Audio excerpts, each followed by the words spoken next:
I had the pleasure of actually meeting this man face to face. We broke bread this week, and I invited him on the show because he has a new book out called The Right Problems. You may know him as Mr. 999. Some of you may have even supported him in his run for president in 2012 for the Republican Party. Or if you like pizza, CEO of Godfather's Pizza. You may know him from that. If you're in Kansas, you may know him as the chairman of the Federal Reserve Bank. We're going to talk about a lot of this stuff today. Let me welcome to the show the illustrious, the wonderful, the powerful Herman Cain. Karen, you are just too gracious. You even play one of my favorite songs as an introduction, and then you give me all of these accolades. Mm-hmm. I want you to know I am humbled, happy to be with you, my dear. Well, you know how we do. I always say I don't invite people over to my home and then trash them. So we're gonna be a little nice today, even though we got a lot on our plate. There's a lot happening in That's your. right. All right, I need to understand some stuff, Herman Cain. You know, you grew up in Georgia. So did my mama. You know.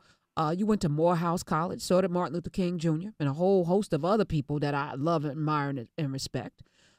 And you seem to be a legitimate Republican, like really down with the party. Yeah. So I need to understand how a black man from Georgia who went to Morehouse is bought into this. And people love you. Like, I was floored when we were out because you couldn't even get out of the restaurant. Folks were harassing you, wanting to talk to you and take a picture and get your autograph. Outside, you're getting harassed. What is it? What attracted you to the party, first of all? And the shift in the party, have you always been a Republican? No, I had voted Democrat early part of my life because my parents voted Democrat. I didn't know any better. I can tell you exactly when I became a conservative Republican. It was in 1993 or 94. My accountant was going over my tax return with me, and he showed me how much taxes I had to pay. I had been blessed to have had a successful career, moved up in the corporate organization in corporate America, a company owned by Pillsbury, and I was now president of Godfather's Pizza. And my accountant walked in and said, okay, here's how much money you made this year. Here's how much taxes you are going to pay. I understood that and expected that. But then he said, they pass a surtax on top of your tax. I said, let me get this straight. They've already sucked all this money out of my earnings, and they want to put a tax on the tax? He said, yes. And that's when I said, this is messed up. You said this too much. This is too much. They're gonna get away with taxing a tax on your tax. That's when I started to study what was going on. And when I started to study what was going on, my eyes became open, and I said, no, I'm not going to continue this con job that the Democrats are doing. Okay. No. All right. And that's valid. how I made my conversion. It got down to economics. Truthfully, my dad had the same epiphany. He was self-made person who made a lot of money, and came to that same conclusion. So for you, it was economics. For my dad, it was economics, but now there's a social construct that's going on that I think is very detrimental to society, but we'll get into that in a second. You write a little bit about it in the book from a different perspective, but I'm curious about, so you're a CEO of this Godfather's Pizza, Pillsbury company. How do you then become the chairman of the Federal Reserve Bank in Kansas? Because I didn't know too many of us, most of the people who are Federal Reserve bank presidents, these are the people who are on your money. If you check the money, y'all, the signatures on your money come from the, I check all of that, and then I got to research, right? So I'm saying, how did a brother get into the Federal Reserve? That's like a secret organ. That's like the Illuminati. Here's how it happened. When I was president of Godfather's Pizza, I became involved in my Omaha community, serving on certain boards. I was on the board of Creighton University. I was part of a inner city youth organization called the Edmondson Foundation. So people knew that I was involved in the community and at the same time running my business. One day I get a phone call from the local Federal Reserve chapter, which was in Omaha, and they invited me to be on the local Federal Reserve board. I accepted the invitation. I attended the meetings every 3 months. I went. I asked intelligent questions. I didn't go crazy or act stupid. And after a while, they said that, this guy is very informed, intelligent, and he can probably provide some great input to the Federal Reserve. after I served Wait, on so the back up a little bit, Herman yeah. Cain. What happens at these meetings? What kind of things are going on? Because we never will have an opportunity to sit. I know I probably won't sit in on a Federal Reserve meeting. What is going on in these meetings? That is a great question. I'll be happy to share it with you. The same thing that goes on at the Omaha Federal Reserve Branch Board, as they call it, is the same thing that goes on at the District Board, which is the same thing that goes on at the big Federal Reserve Board meeting. Here's what happens. The staff presents economic data about what's going on relative to the economy, GDP, what's happening to the various sectors of the economy, what's happening relative to,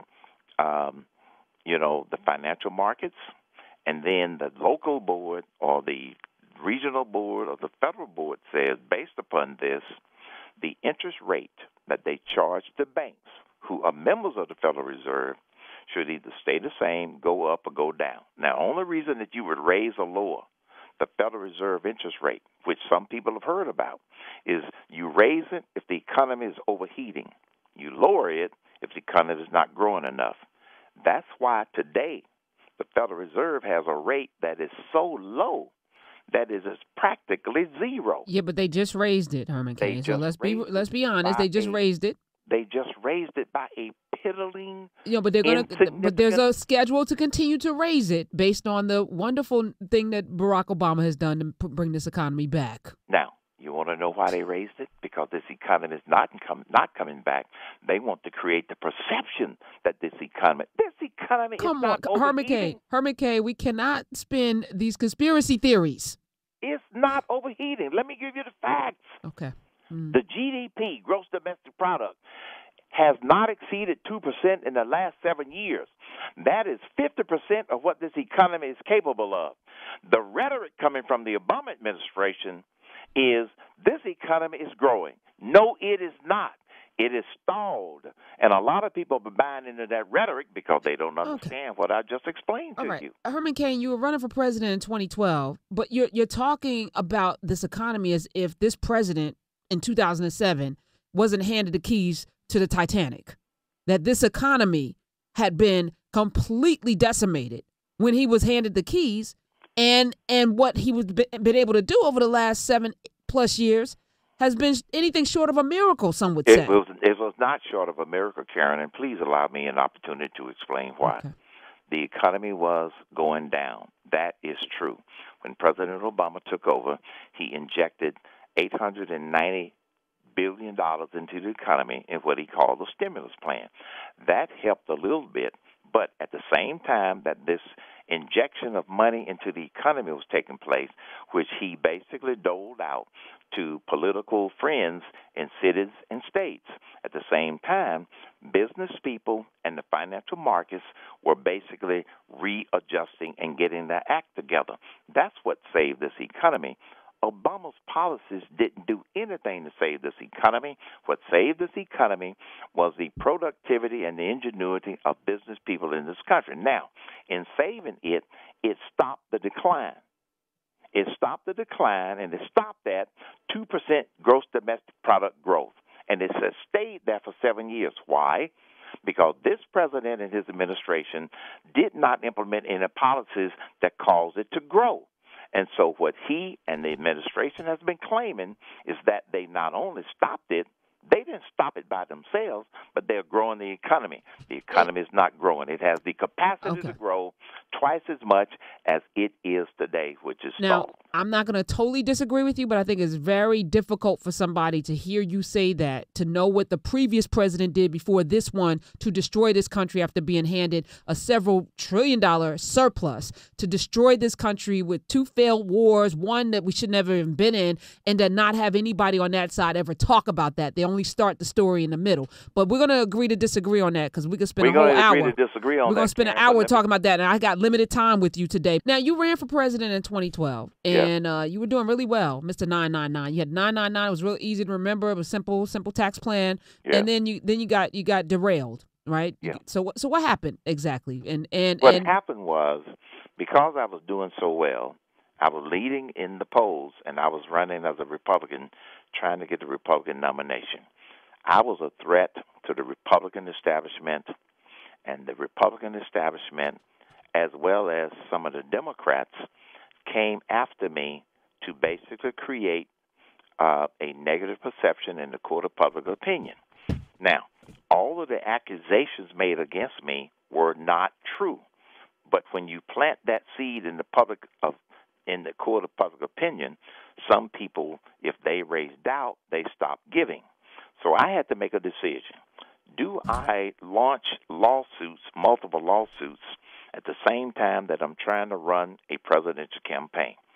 Those that did not like a black man like me running as a Republican, they knew that I did not have the personal financial wherewithal to fight lawsuits and run a campaign at the same time. Because when I launched my campaign, what a lot of people don't know is that if you're going to run for president, you have to put $2 million of your own retirement fund to get your campaign started, to get in office, get staff, get it going, etc. Everybody has to do that, or can somebody supply you with that money? No. It has to come from your person. Because I was always saying people are running for president as piggy. Like, I'm looking at Rick Santorum. Why does he keep running for president? It's like, dude, you couldn't even win in Pennsylvania. Why are you running for president? It must be some financial gain. The FEC rules say that as an individual, you can put as much money into your campaign as you want to. If I had $10 million, which I didn't, I could put it into my own presidential campaign.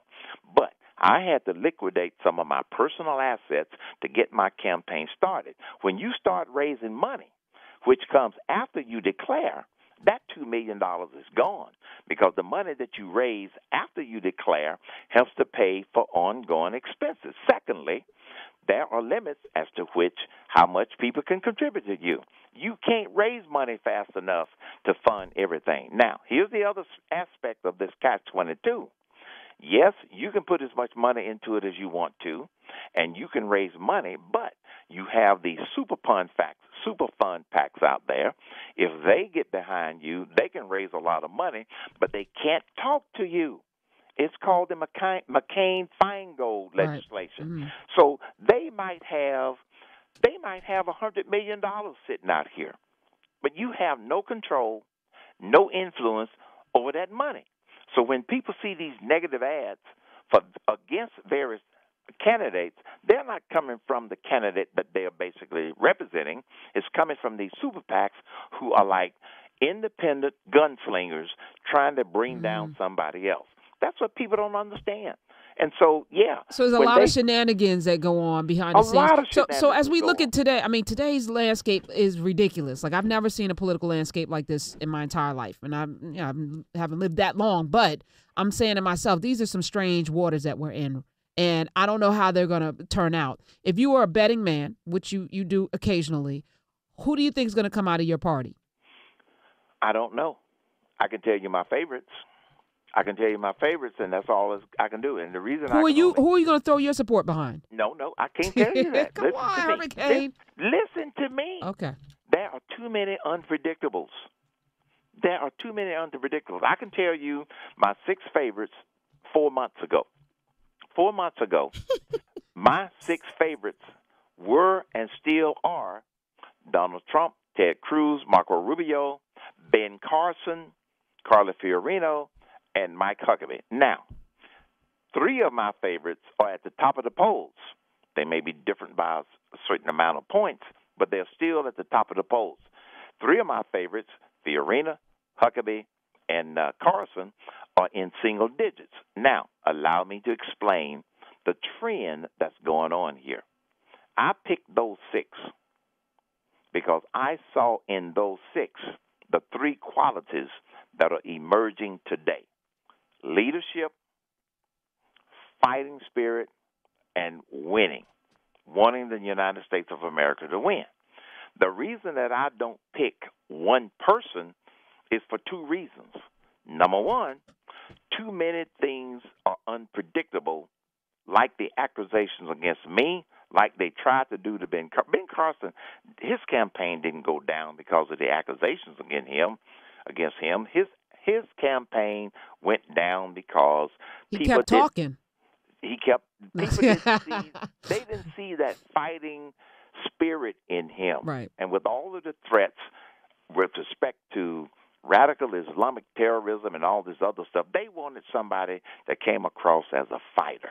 He didn't project that. I love Ben Carson. I know him. I've attended events with him. I have the greatest amount of respect for him, but he doesn't project that fighting spirit. So today, 3 of my favorites, they project more of that fighting spirit, that winning spirit. That's why they're still at the top. The other 3 I admire and respect, but a lot of people didn't help them to make their campaign take off. See, that's very analogous to when I got attacked and people had a seed of doubt, they stopped supporting my campaign, they stopped sending money, and if you don't have money to run a campaign, you have no choice other than to drop out. Herman Cain is the author of many books, but he has another book out just now, The Right Problems, What the President, Congress, and Every Candidate Should Be Working On. And it's really, I was reading it last night and the night before, and it's a quick read, actually. You have a lot of issues in here that we need to deal with. One, though, which I was surprised, you talk about bias and trivia, but you don't go there with the race question. And I just wonder why. You raised 2 beautiful children, 2 beautiful black children in America, and we have a lot of things going on in this country, from Tamir Rice to Walter Scott to we can go down the list right now. Chicago's on fire. Laquan McDonald. You got Ferguson. Freddie Gray in Baltimore. Do you think we have a race problem in this country?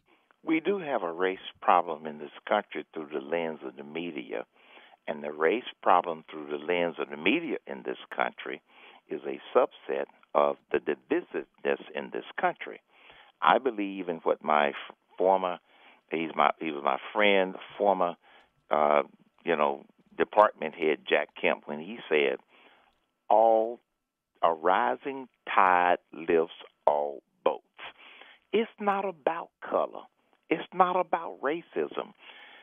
When people think it's about racism, they are allowing those people who use racism as a divisive tool to divide us. That's what it is.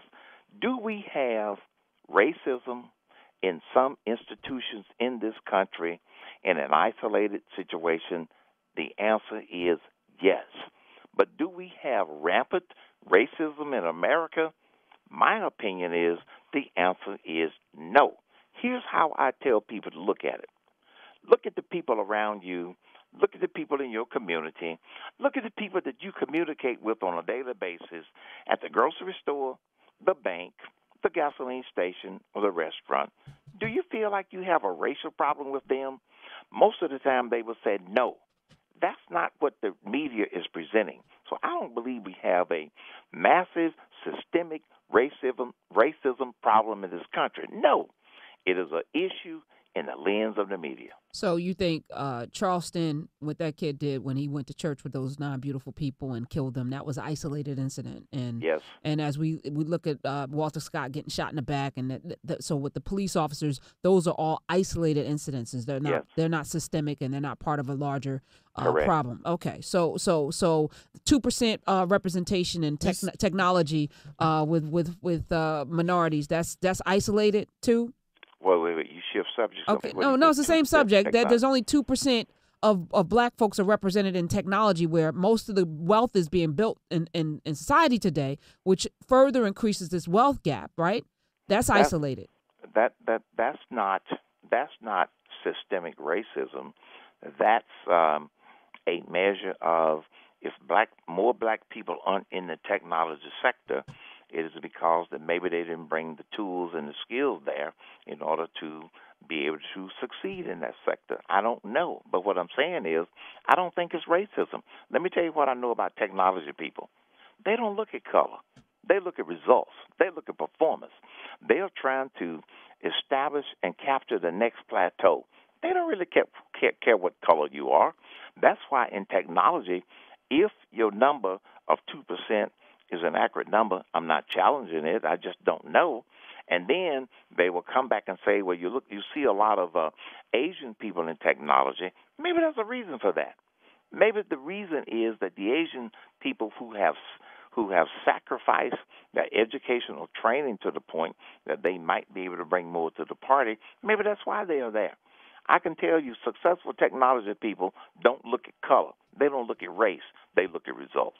I actually don't disagree with you. I think, when I listen to you speak and I listen to some others, and you're a little bit different to me than, say, a Clarence Thomas or somebody, even though you guys may line up ideologically, because I do think, your heart is in the right place. Like, I feel like you're not a guy that does not want to be black in America. Like, I don't feel that at all. And I think there's something to be said for that. But, at the same time, I think we're talking about style over substance.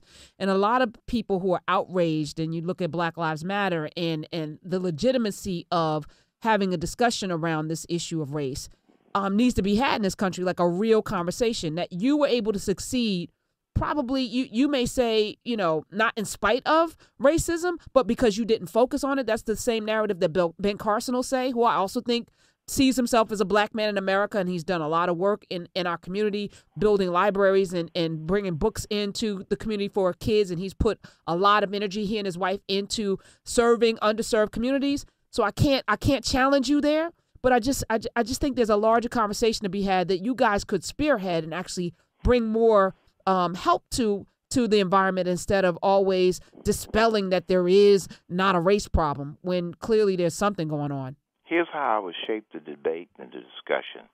You need to separate racism through the lens of the media and racism based upon facts. If you look at facts relative to what has happened over the last 50 years, the facts will tell a different story than what you see through the lens of the media. That's how you get people to start to open their eyes and say, maybe it isn't strictly a subjective racial thing or a subjective racial issue. It's driven by facts.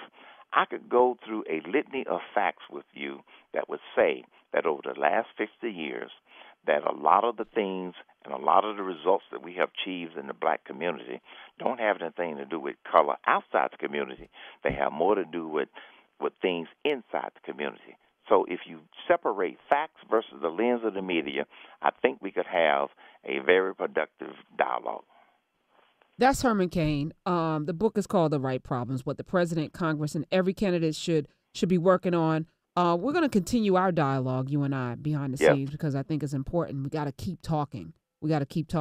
Herman Cain, and I appreciate you giving us your time. I know you didn't want to stay extra, so I appreciate the little extra you gave us. Thank you, Karen. Thank you. Best of success. You too. That's Herman Cain, Mr. 999.